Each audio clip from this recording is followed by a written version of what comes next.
ஆ, வணக்கம். இன்னைக்கு நீலகிரிய எல்லாத்துக்கும் ஒரு பெரிய கவலைக்குரிய அ ம விஷயமா இருக்கிறது தான் இந்த சில்லேலா டேம் இது.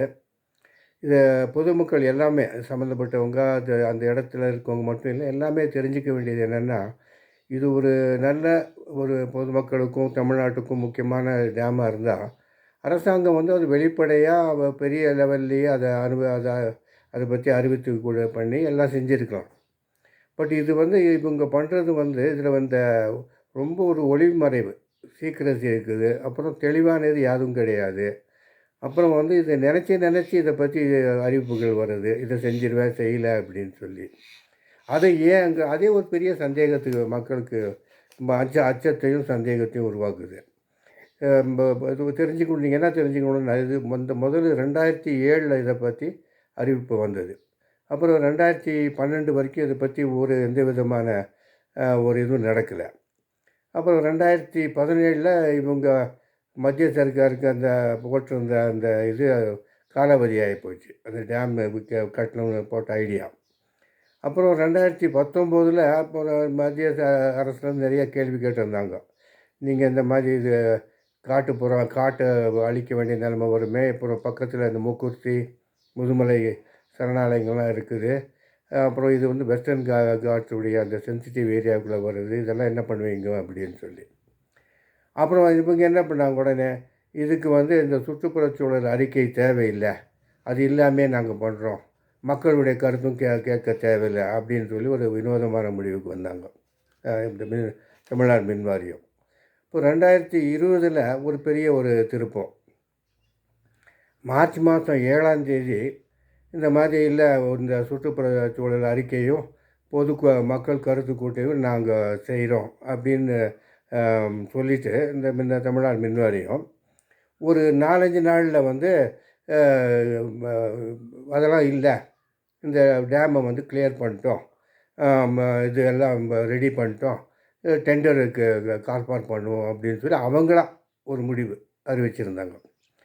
ரெண்டாவது என்னன்னு வந்தாலும் அப்புறம் 2022 வரைக்கும் அது 2022 அது கட்ட போகிறோம்னாங்க. 2022 இப்போ 25 வரைக்கும் சைலண்ட், அது என்ன நடக்குதோ யாருக்கும் தெரியாது, விட்டுட்டாங்க. இப்போ திடீர்னு நாங்கள் ஆரம்பிக்க போகிறோம் அப்படிங்கிறது. இதில் இன்னொரு பெரிய சந்தேகம்னா, இந்த மாதிரி ஒரு பெரிய திட்டம் மக்களுக்கு வருதுன்னா, இதோடைய அறிவிப்பெல்லாம் வந்து பெரிய முதலமைச்சரோ அவங்க அரசு அங்கே சொல்லணும். இல்லாமல் அப்படி சொன்னதையும் வந்து நல்ல மக்கள் படிக்கக்கூடிய எல்லா பத்திரிகைகளிலும் இந்த மீடியாக்கள்லேயும் அது அது அறிவிக்கணும். அப்போ தான் ஜனங்களுக்கெல்லாம் தெரியும். இது அப்படி இல்லை.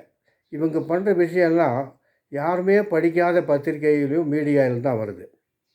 பொதுவாக வந்து இந்த இவங்களுடைய அறிக்கையெல்லாம் வந்து இந்த தமிழில் வந்து தினத்தந்திங்கிறது பட்டி தொட்டி எல்லாம் தெரியும். ஆனால் ஆங்கிலத்தில் ஒரு தினத்தந்தி பேப்பர் இருக்குது அவங்களுடைய இது. எப்போவுமே அந்த மாதிரி பேப்பரில் தான் அந்த நியூஸ் எல்லாம் வருது.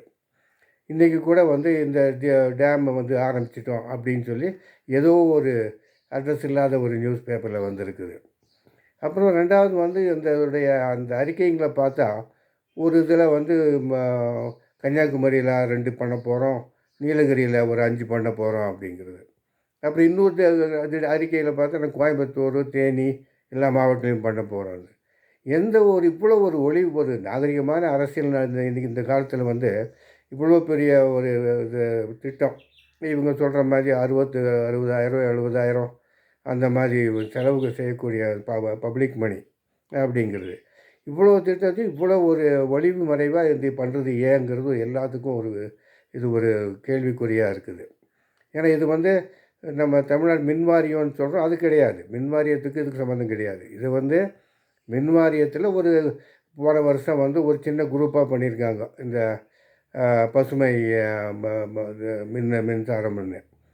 அதில் இவங்க அது மூலயமா கொடுத்து அவங்க வந்து பார்த்தீங்கன்னா தனியார்கிட்ட தான் இதெல்லாம் இந்த பண்ண போகிறது, டேம் இதெல்லாமே தனியார் தான் பண்ண போகிறாங்க. அதனால் எல்லா கட்டத்துலேயுமே ஒரு பெரிய சந்தேகம். இவங்க எதுக்கு இப்படி பண்ணுறாங்கோ அப்படின்னு சொல்லி உண்மையிலேயே இதனுடைய நல்லது கெட்டதெல்லாம் கணக்கில் எடுத்திருக்காங்களா, இல்லை அவசரமாக ஏதோ ஒரு இந்த பணம் வந்தால் போதும் அப்படிங்கிற ஒரு கருத்தில் வந்து இந்த எலெக்ஷன் வருதுங்கிற காரணத்தினால இப்படி ஒரு அவசரப்படுறாங்களாங்கிறது ரொம்ப சந்தேகத்துக்குரியது.